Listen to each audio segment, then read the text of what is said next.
Olá, eu sou Pedro Janot e mais um No Ar com Pedro Janot. Hoje nós vamos entrevistar uma figura mítica do meio da aviação, um cara com tributos de 2 startups, de 2 companhias de aviação no Brasil, que foi a Transbrasil e a Azul. Mas eu acho que, além disso, o Panda, ele sempre foi um aficionado pela aviação, mas é um negócio de um amor com que ele trata. Ele sabe todas as matrículas de todos os aviões, que você bota uma foto para ele, ele fala, esse é o tal, número tal, matrícula tal, tarará, tarará.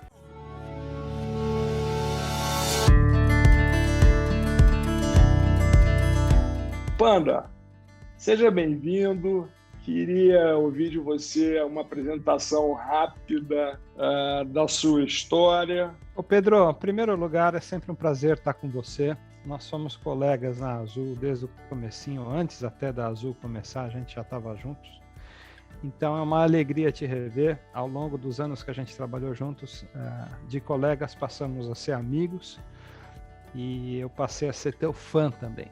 Então, e mesmo depois que você saiu da Azul, que eu saí da Azul, a gente manteve a amizade, manteve o respeito, o carinho. Então, sempre uma alegria estar com você, sempre, assim, você chamando, eu tô indo. Falando um pouquinho da minha vida, assim, ela se resume a um cara apaixonado por uma indústria, que é a indústria da aviação. As primeiras palavras que eu falei na vida foram Varig, Varig, Varig. Eu estava ainda tinha um aninho de idade, meu pai estava guiando o Fusquinha dele perto do aeroporto de Congonhas, passou um avião, eu olhei para o avião e falei Varig, Varig, Varig. E, enfim, dessa primeira hora até hoje, realmente a indústria da aviação me deixa fascinado. Mais do que aviões, a aviação comercial. Eu gosto da indústria de transporte aéreo. Aí, com 10 anos de idade, eu conheci o fundador da Transbrasil, que ficou meio que encantado com a minha paixão doentia, febril por aviação. Ele me carregou ao longo da vida, literalmente ao lado dele, como um assistente, como um amigo, como um colaborador. Depois eu acabei virando diretor de marketing da Transbrasil e fiquei lá por vários anos, sempre acompanhando o comandante Omar Fontana.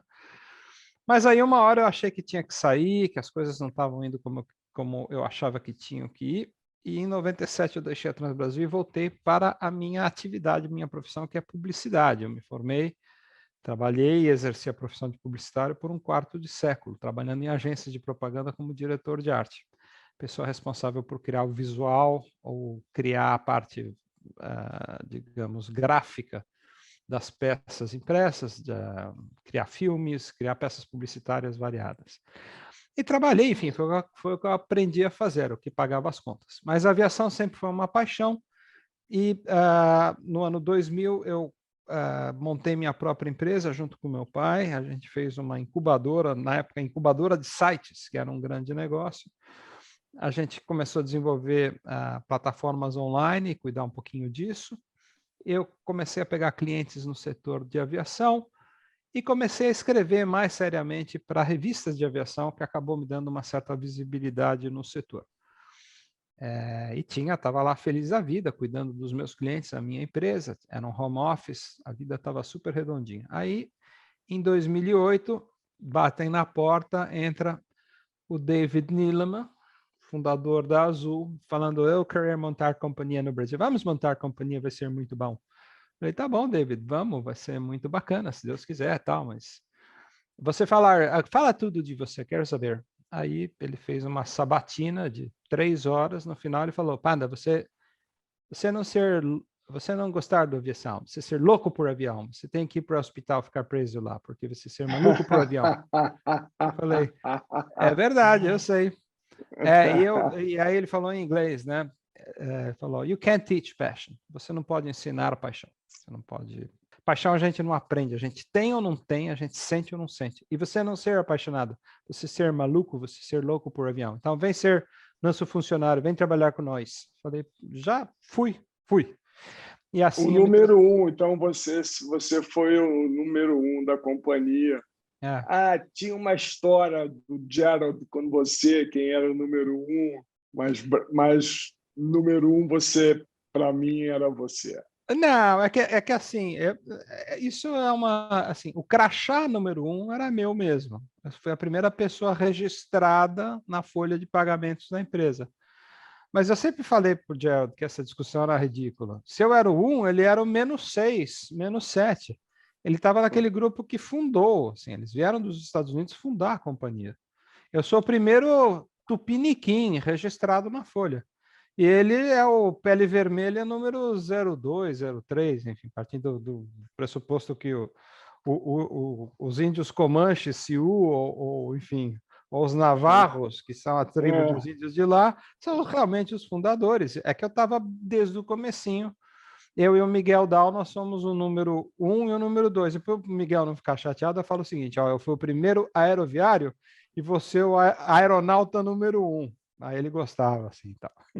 Porque a gente era abaixo da asa, né? Aeroviário, e o Miguel era acima da asa, que é uma divisão que algumas companhias fazem, né? Quem trabalha abaixo da asa ou acima da asa. Ô, Panda, mas esse é um primórdio.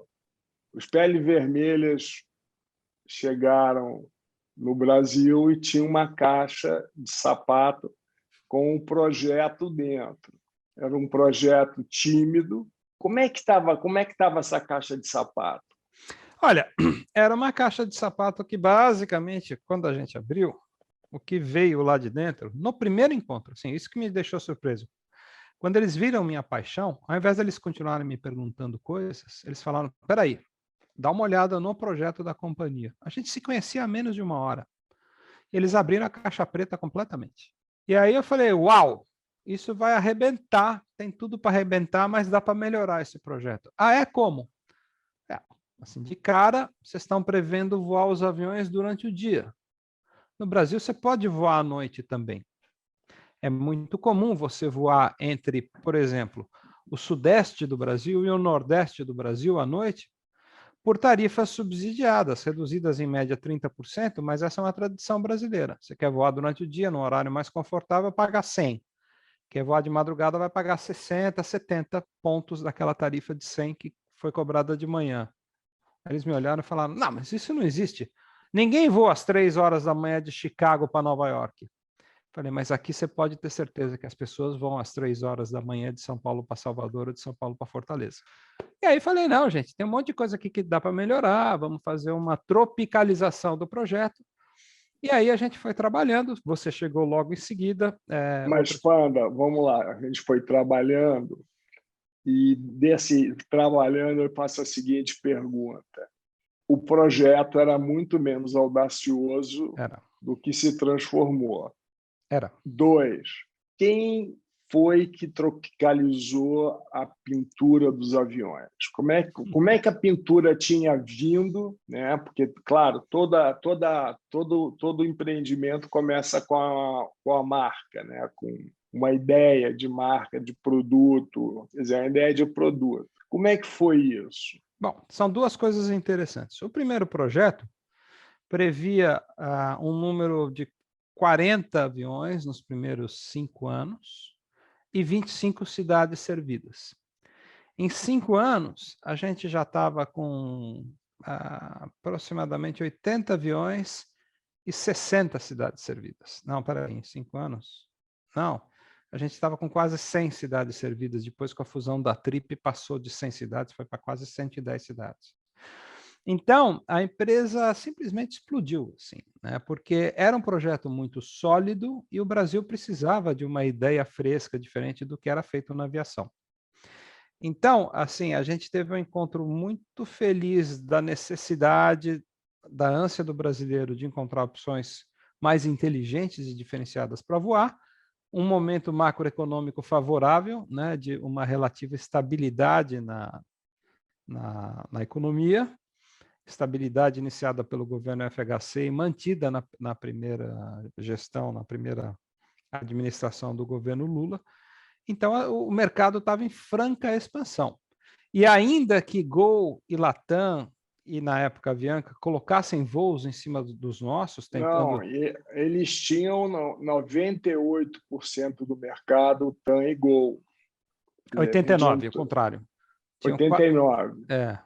E assim, 10% ficava para todo mundo lá. A Avianca com 4%, tinha a Webjet... Passaredo, tinha o Webjet, tinha outras concorrentes menores, tal, mas se juntasse tudo, a própria Trip, né? Se juntasse tudo, dava aí quase 10% para todo mundo e 89%, 90% para duas empresas que se consideravam donas dos céus do Brasil. E elas deram muita risada quando a gente começou, né? Peraí, você vai terminar isso e contar da pintura do avião. Bom. Você está indo. Estou indo. Aí, enfim, elas davam risada, falavam, esse gringo louco não vai aguentar um ano, ele não sabe o que ele está fazendo, começar uma companhia aérea por Viracopos. Esse avião que ele comprou é bacana, mas não é adequado para o Brasil, e o resto é história, né? A gente, 3 anos depois, já tinha sido eleita a melhor empresa aérea regional do mundo, e eleitos em Hong Kong, quer dizer, nada a ver com a imprensa brasileira. Ela era, de fato, uma empresa notável, como é até hoje, porque tem a melhor cultura dentre os colaboradores do setor, uma cultura de prestação de serviço única, e a gente pode e deve falar muito sobre isso hoje. Mas ela também foi uma companhia desenhada, e agora eu vou responder a segunda pergunta que você fez, ela foi uma companhia desenhada para agradar. Vamos lá, primeira coisa, nessa primeira reunião, o David falou, quer chamar você para fazer nossa marca, nosso visual, você pode fazer para nós? Falei, claro, David, eu faço isso há 20 anos. Já fiz 5 companhias aéreas com muito orgulho, vou fazer e tal. E, na verdade, eu tenho já uma proposta, e mostrei um mapinha colorido, com aquelas cores todas, assim. Ele falou, I love it. Ele olhou, bateu o olho e falou, a marca já é essa. E o nome? Falei, não, o nome a gente vai ter que pensar. Ah, você pode pensar no nome? Falei, posso, tal. E aí, junto com o Trey Urban, que viria a ser meu chefe direto lá, o vice-presidente de marketing, a gente, conversando um dia, chegamos a uma ideia que era, ao invés da gente criar um nome, por que a gente não envolve o público e pede ajuda para o público criar nomes para a gente? A gente preparou... Isso nós estávamos em maio de 2008. A gente estava um pouquinho antes. A gente lançou a empresa, na verdade, sem nome. A gente lançou com uma pintura amarela e verde, com a bandeira do... O avião era inteiro amarelo, com a bandeira verde na cauda. Lembra? E aí a gente lançou uma ação que era vocêescolhe.com.br. Como vai chamar a empresa? Você escolhe. Se você sugerir o nome de um nome bacana para a companhia e o seu nome for o escolhido, você vai voar o resto da sua vida de graça. Resultado, nós recebemos 115 mil nomes diferentes de 138 mil pessoas no espaço de 2 semanas. Deu mais trabalho para fazer toda a computação dos nomes diferentes, enfim. E aí descobri pelo IP, né, na hora que a pessoa entrou no site e sugeriu o nome, pelo horário fica gravado, a gente acabou pegando lá dessa lista enorme, né? Tinha muita coisa engraçada, muita coisa muito boa e coisas que não podiam ser, nomes que não podiam ser registrados. Mas o resumo é que a gente fez uma segunda fase que foi 20 nomes pré-escolhidos ou pré-aprovados, e desses 20, o nome mais popular seria escolhido. O nome mais popular foi Samba, mas aí na hora H o David falou, não, eu gostar mais do azul, vamos no azul. Falei, tá bom, mas e a regra? Falou, vamos dar passagem grátis para quem falou Samba primeiro. Falei, tá bom. Então, o Vitor Varejão e o João, que eram na época 2 alunos do ITA, ganharam o direito e voam o resto da vida de graça na Azul, porque foram os que realmente sugeriram primeiro Samba e Azul. Então foi muito bacana, foi uma ação muito legal que já começou a movimentar a companhia, ou criar uma expectativa para a companhia a um custo baixíssimo. A empresa nasceu assim. Em maio, como você estava falando, a gente escolheu e liberou a imagem e o nome definitivos, que iam ser Azul, né? E é essa imagem que está até hoje aí, com a barriga azul, o avião branco em cima e o mapinha colorido na cauda. Nessa época, a meta era voar no começo de 2009.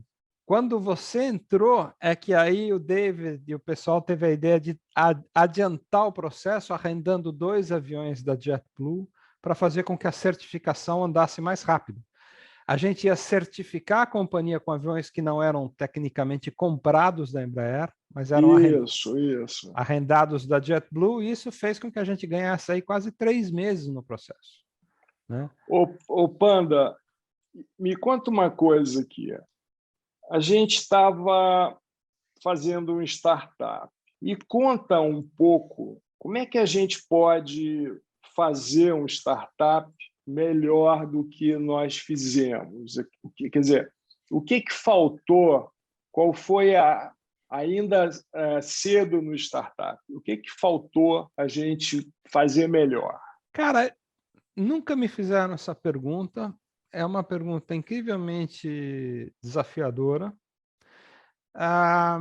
Mas eu estou tentando aqui refletir e eu te diria o seguinte, até olhando para o resultado. Eu acho que foi um startup muito maravilhoso, viu, Pedro? Assim, é difícil encontrar algum grande defeito nele. Primeiro, a gente é uma montanha de dinheiro. Era a empresa aérea mais capitalizada da história ao ser lançada. 220 milhões de dólares foram levantados junto aos investidores. A empresa mais capitalizada da história da aviação. Nenhuma outra empresa tinha juntado tanto dinheiro antes de começar a voar. Então, isso já é um fator que indica a confiança que o grupo tinha dentre investidores nacionais e internacionais. Mas uma coisa que a gente acertou muito, Pedro, e assim, acho que, e quando eu digo a gente, não é o plural majestático, não. Estou falando a gente assim, sou eu, você, o Johannes, o Paulo Nascimento, o Miguel Dal, claro, o David, o Gerald, o Trey, aquele nicho dos fundadores mesmos, né? E estou esquecendo pessoas aqui, mas te diria, primeiro time de diretores, vice-presidentes, enfim, líderes da companhia, a gente acertou demais num ponto que foi deixar muito claramente definido quais eram os nossos valores, nossa visão e nossa missão. Sabe por quê? Porque uma empresa de sucesso, ela tem todos os marinheiros remando na mesma direção. E uma empresa que não se comunica, como diria o Chacrinha, se trumbica. E essa comunicação, definir o que a empresa quer, definir quais são seus valores, visão e missão, e comunicar isso com muita clareza, com muita ênfase e de forma repetitiva, sistemática, vai fazendo que o grupo de pessoas que vão se juntando em rápida, em um ritmo muito acelerado, como foi o caso da Azul, compreendam desde o primeiro minuto que estão na companhia o que a empresa espera deles e o que eles podem esperar da empresa. Isso é absolutamente fundamental e essa é talvez a grande receita do sucesso da Azul. As pessoas não eram contratadas simplesmente para pilotar um avião, para consertar uma roda de avião ou para servir uma bandejinha, né? Ou para fazer as contas. Elas estavam elas tinham um propósito, né? Mas isso foi os valores saíram, foi a primeira coisa que saiu do forno tirando a reunião, o momento de você, Miguel Dal, David Trey, aquela prévia, foi aquele momento, e depois lançou-se realmente os valores, mas teve nos valores uma palavra que mudou, talvez não mudado, mas reforçou o que a gente pensava.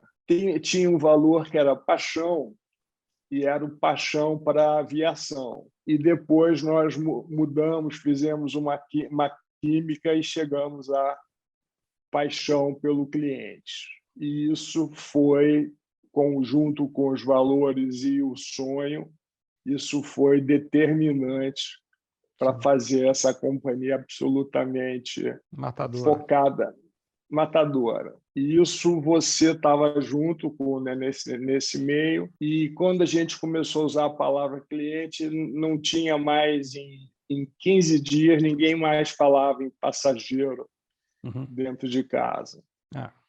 Confere a história?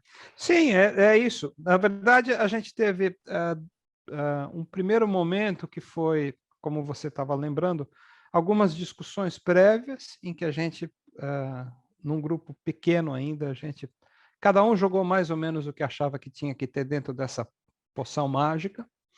E aí, numa reunião que você dirigiu na sala de reuniões, lá do primeiro escritório, lá na Alameda Surubiju, naquela sala de reunião, a gente fez uma reunião longa com a diretoria inteirinha, aí todo mundo falou, todo mundo opinou, e a gente criou o primeiro grupo, né, o primeiro compromisso de consideração, de visão, missão e valores da companhia. Ele foi modificado em 2012, quando da entrada da TRIP, a gente fez uma revisão, e a gente aperfeiçoou, deixou... Eu gostei muito disso. Agora, Panda, se nós fôssemos abrir essa companhia hoje, se nós tivéssemos... Qual seria, vamos imaginar que a gente não estava em pandemia, não tinha uma pandemia. O que você diria qual é o grau de dificuldade que nós teríamos a mais para entrar? Digamos o seguinte, que se a Azul não existisse, o mercado continuaria na mão de duas empresas dominantes, né? Hoje, na verdade, a gente teria uma condição que não nos protegeria tanto, porque se a gente voltasse a escolher Viracopos hoje é um aeroporto com muito mais portões, com muito mais capacidade de receber tráfego. É verdade, teve a... E a gente chegou e lotou Viracopos. Então, mesmo que a Gol e a TAM quisessem entrar, a gente já tinha enchido porque era um aeroporto pequenininho. Se a gente fosse começar hoje com os nossos 3 aviõezinhos, seria muito mais fácil para a Gol e para a Latam fazer a marcação homem a homem, enfiar 10 Boeings lá e 30 Airbus lá e a gente sufocar. não vivia. Ia ser verdade. mais difícil. Né? Ia ser muito difícil. Ia ser bem mais difícil. Mas, na verdade, né, a gente sabe que qualquer negócio de sucesso, ele tem 2 ou 3 ideias poderosas por trás e 20 ou 30 pequenas ideias que conjuntamente tornam essa empreitada de sucesso algo irrepetível. Né? Então, a gente tinha capitalização importante e relevante de 220 milhões de dólares. Tinha uma visão muito brilhante do que é transporte aéreo, porque eu sempre digo o seguinte, se você falar o que a Azul tem de diferente, são as pessoas. Ah, Panda, mas como é que você pode provar isso? Eu falei, provar, eu não posso provar. Eu convido qualquer um a voar de Campinas para Porto Alegre, de Cuiabá para Salvador, e você vai ver na prática como é bom voar Azul. Mas essas pessoas são boas porque elas compraram uma ideia poderosa, que é cuidar bem dos clientes e cuidar bem dos colegas. Isso, Pedro, é muito poderoso e muito difícil de encontrar numa indústria em que as relações entre profissionais que nela estão normalmente estão envelhecidas, desgastadas, e a gente soube construir um clima muito bom. Tanto é assim que a Azul não é a empresa que paga melhor os seus colaboradores no setor, mas é uma empresa que tem um nível de turnover muito baixo. Né? Ela retém porque as pessoas são felizes trabalhando lá. Eu lembro, no último ano, já em 2012, eu ainda trabalhando acidentado, o turnover dela estava próximo andava entre 0,9% e 1%. Isso realmente é incrível. Mas, Panda, agora vamos lá. Quando nós entramos para o Oeste, para a área do agronegócio, nós estamos falando há 13 anos atrás, nós encontramos a TRIP. E o final da história era melhor fazer uma fusão do que perder dinheiro lutando nos ares. Né? Sim. Briga de tarifa. Mas me fala um pouco dessa fusão, o que ela trouxe de importante para a Azul? Sim, vamos lá. Eu tenho uma visão clara. Assim. A primeira, do ponto de vista do negócio, é que você tinha, na época, a terceira maior companhia aérea do Brasil, que era a Azul, se juntando com a quinta maior companhia aérea do Brasil, que era a TRIP. O quarto lugar estava com a Webjet. Mas a Webjet estava já no finalzinho dela, assim, porque ela acabou sendo comprada pela Gol. Mas esse fato da gente ter juntado terceira e quarta fortaleceu a terceira posição e deu à Azul uma massa crítica, porque um nome muito importante para esse negócio da aviação é você ter massa crítica, para você poder ter capilaridade, presença em diferentes mercados, oferecer para o público viajante voos, horários, equipamentos que venham atender às necessidades do público, etc, etc. Mas eu tenho aí uma outra visão, e a minha visão é sempre humanista. Assim. Eu acho que teve uma coisa muito bacana, que foi ter se juntado ao Grupo Trip, porque o Grupo Trip aportou para a Azul um número grande de cidades, um número grande de profissionais muito competentes, e aumentou ainda mais o sabor de brasileiro para a companhia. Porque a Azul, pura Azul, antes da fusão com a Trip, era uma empresa meio yankee, meio brasileira. Tinha brasileiros como nós, mas tinha uma forte influência do modus operandi, da maneira de ver o mercado, da maneira de até de lidar com jornalistas, até detalhes. O David queria que eu tratasse os jornalistas, e era minha função fazer isso, ao modo yankee de tratar o jornalista. Né? Eu falava, não, David, aqui no Brasil é diferente, você precisa levar o cara para almoçar, conversar com ele, mostrar uma coisa mais humana.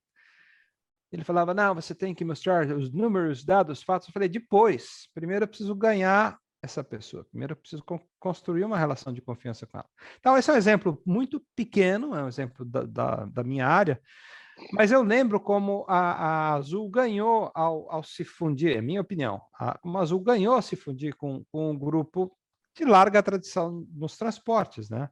Porque é bom lembrar que a Trip foi fundada por dois grupos importantes, o grupo Águia Branca e o grupo Caprioli, né? Que são, na verdade, a Trip foi fundada pelo grupo Caprioli, depois entrou o grupo Águia Branca, mas são dois grupos brasileiros de primeiríssima classe, né? E que tinham uma longa tradição, muito bem comandados até hoje, né? Quer dizer, são empresas ainda de cunho familiar, mas isso não é defeito, para mim pode até ser uma virtude.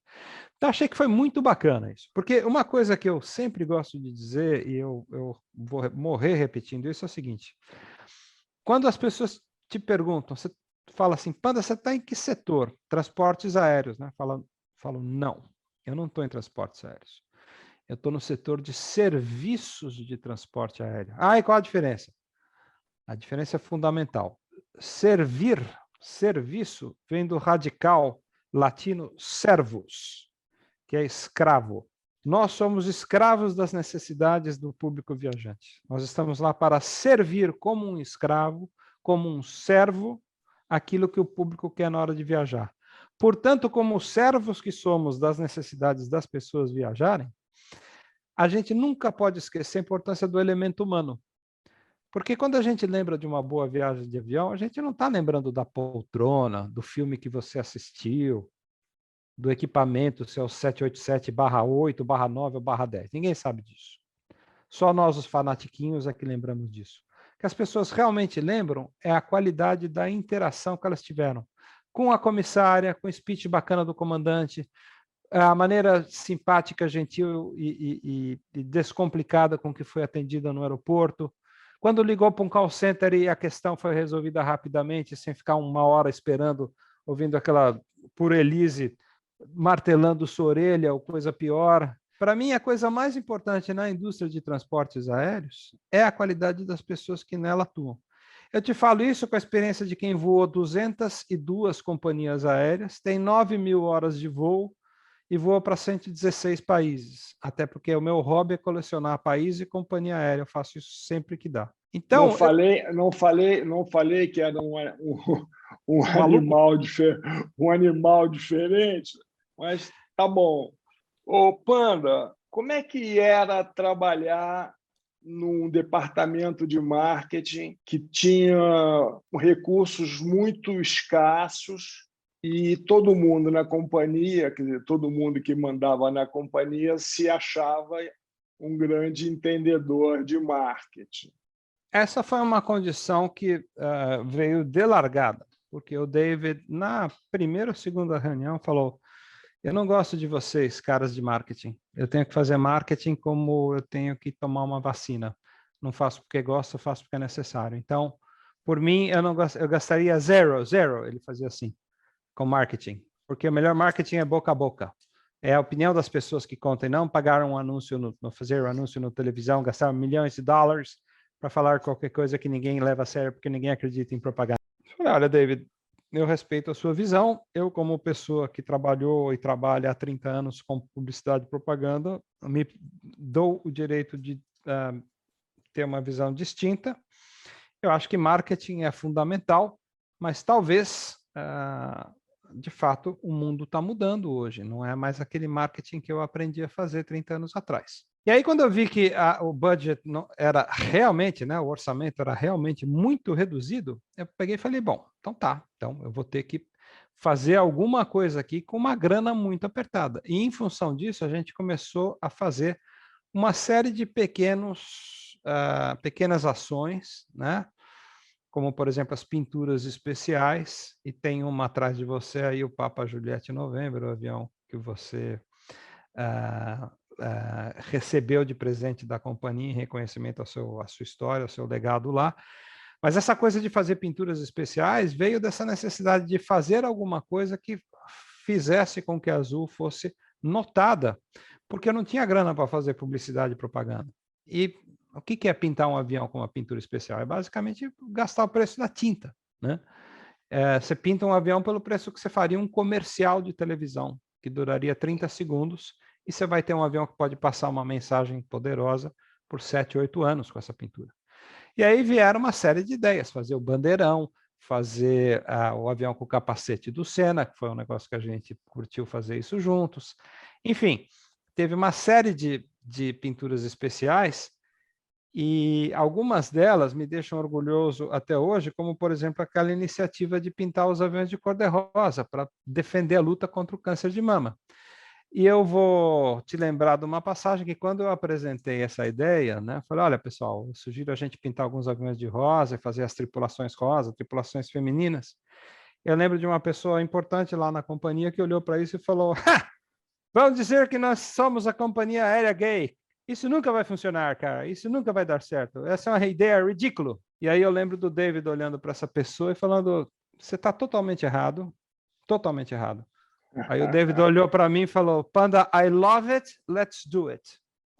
Então, assim, na verdade, a falta de dinheiro irrigou a criatividade, porque eu tive que me virar nos 30 e falar, bom, como é que eu vou fazer essa empresa ser falada, vista, comentada, sem ter o budget que minhas concorrentes têm? Eu não tinha 20 milhões de dólares, 30 milhões de dólares para gastar com publicidade por ano, né? Eu tinha um número que era uma fração muito pequena disso.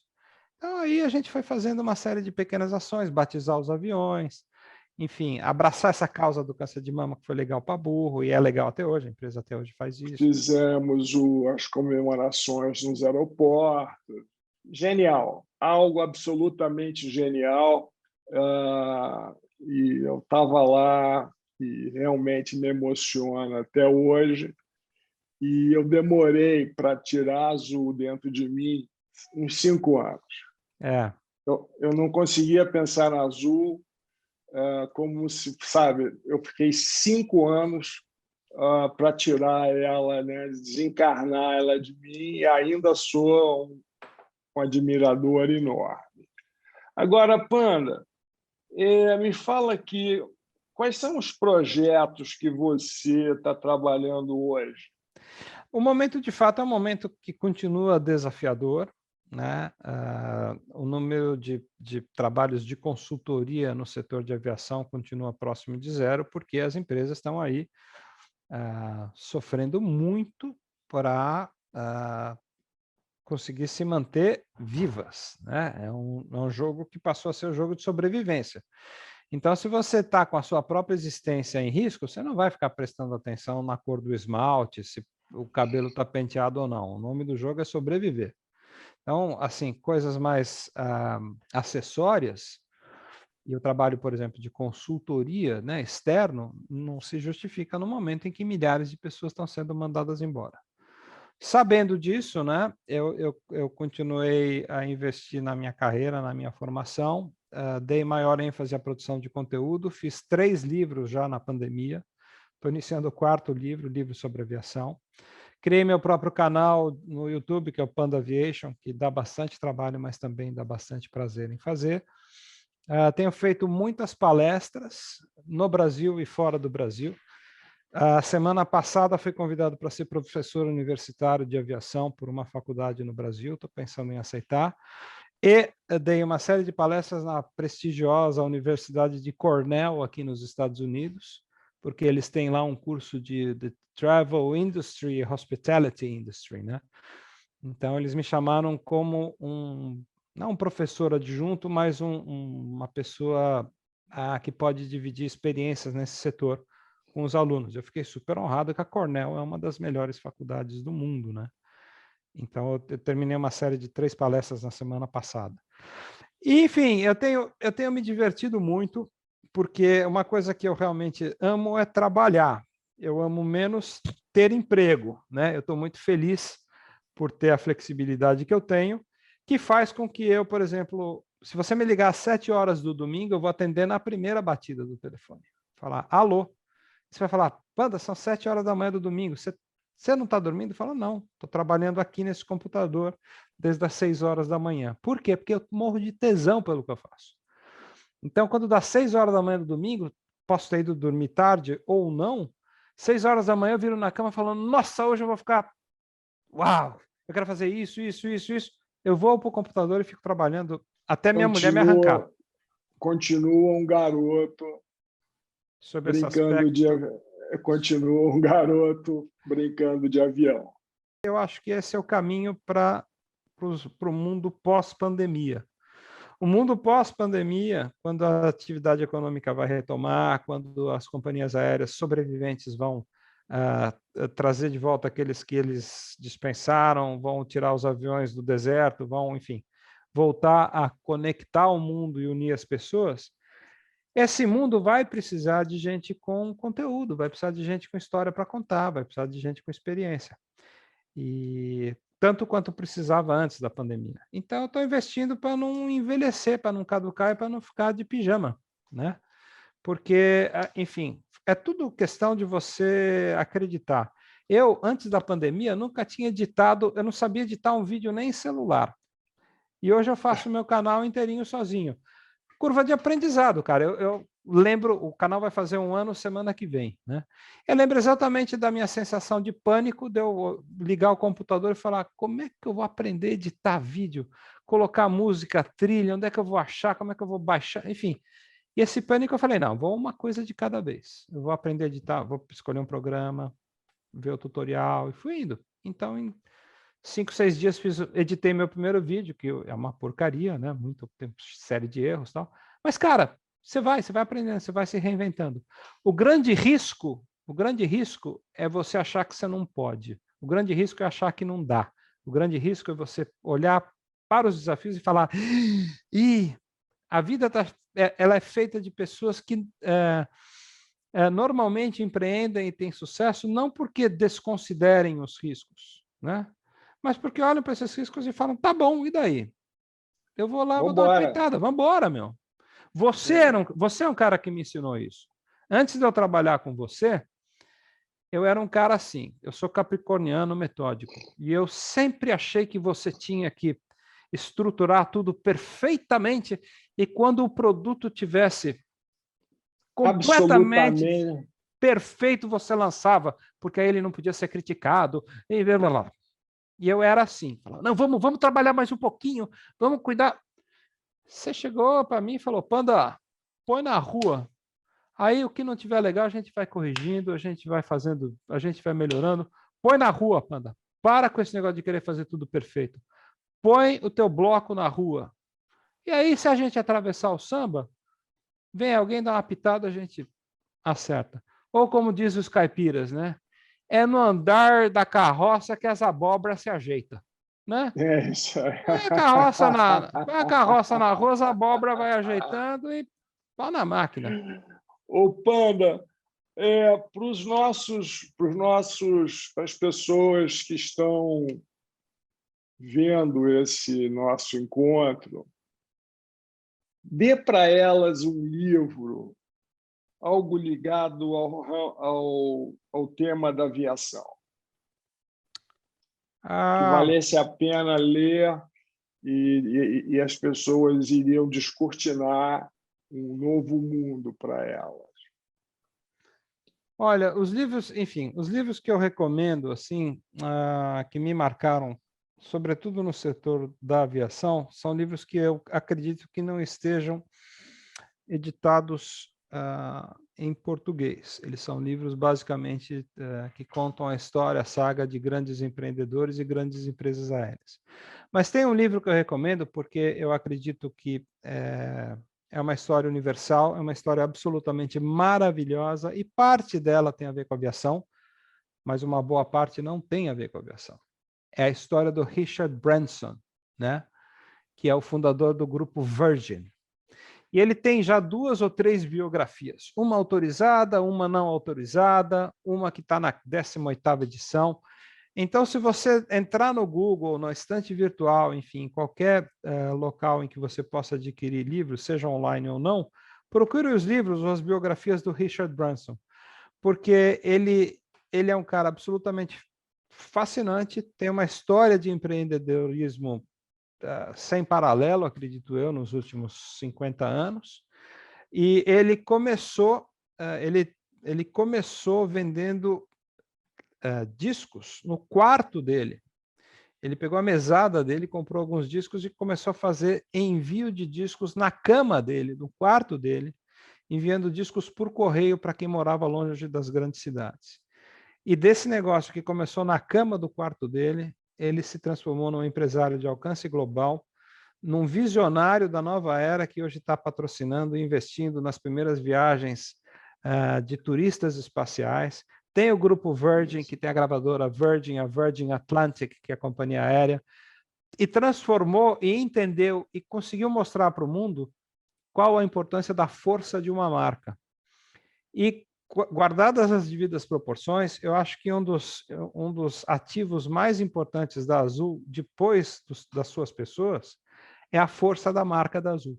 Porque a Azul tem uma marca muito forte, muito bem construída. Eu não estou falando dos aspectos visuais apenas, né? Eu acho que é ok. Marca, Marca, tudo que você recebe da companhia. É muito forte. E isso, em parte, explica o sucesso da Azul. E isso é construído, é desenhável, é replicável, tem segredos, tem receita, tem coisas que você pode fazer, mas não contar para o vizinho, tem coisas que você fala e todo mundo logo percebe. Enfim, a construção de uma marca é um ativo muito poderoso em qualquer negócio, seja ele qual for, pode ser um posto de gasolina, uma marca de roupa, ou uma companhia aérea, ou uma instituição financeira. Você tem que construir uma marca adequada, sólida, viva, vibrante e uma marca que fale com o seu público. O Branson é o grande guru. PandaBet, fecho essa nossa conversa com vontade de fazer por mais 3 horas esse bate-papo, mas agradeço você por ter concedido esse momento e para você que nos assistiu ou que vai nos assistir, tem muito mais história por trás de tudo que o Panda nos contou. Fique bem, Panda, um beijo na família e até um próximo No Ar com Pedro Janoa.